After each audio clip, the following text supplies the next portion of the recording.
माँ और बेटे की प्रेम कहानी। सोनू को माँ ने सब्जियां लाने बाजार भेजा था।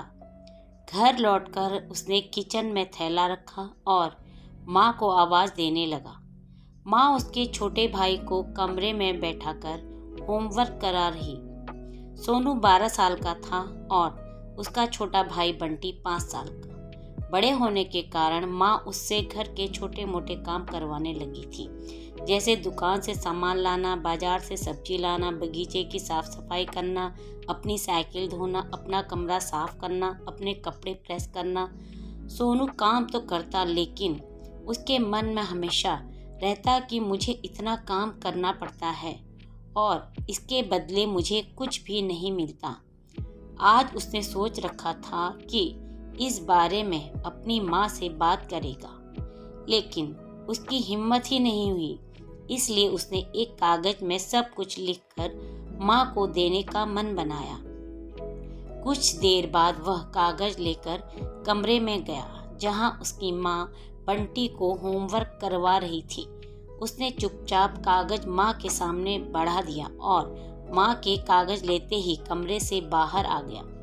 माँ कागज पढ़ने लगी। उसमें लिखा था, माँ, मैंने इस सप्ताह जो भी काम किया उसका हिसाब इस कागज में लिख रखा हूँ।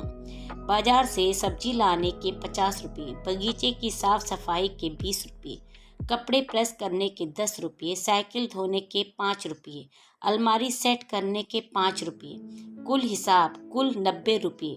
माँ, मुझे इन कामों के जो भी पैसे बने हैं वो पॉकेट मनी के रूप में चाहिए।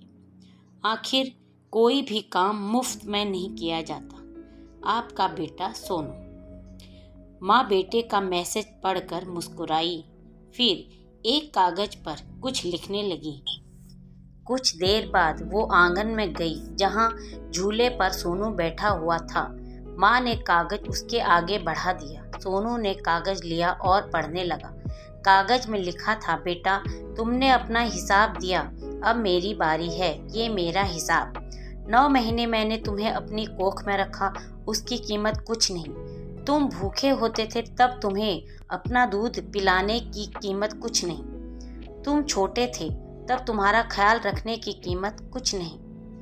तुम्हारे बीमार पड़ने पर रात रात भर जाग कर तुम्हारी तीमारदारी करने की कीमत कुछ नहीं। इन सब से बढ़कर तुम्हारे लिए मेरे प्यार की कीमत तो लगाई ही नहीं जा सकती, वो तो अनमोल है। ये पढ़कर सोनू की आंखों से आंसू बहने लगे। वो भागकर अपनी माँ के पास गया और उनसे लिपटकर बोला, सॉरी मम्मी, मैंने कभी सोचा ही नहीं कि आपने मेरे लिए क्या क्या किया है, कितनी तकलीफ़ें सही हैं। I love you mummy.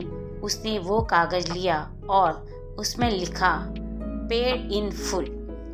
दोस्तों, यदि आपको ये कहानी पसंद आई है तो इसे लाइक एंड सब्सक्राइब जरूर करें। धन्यवाद।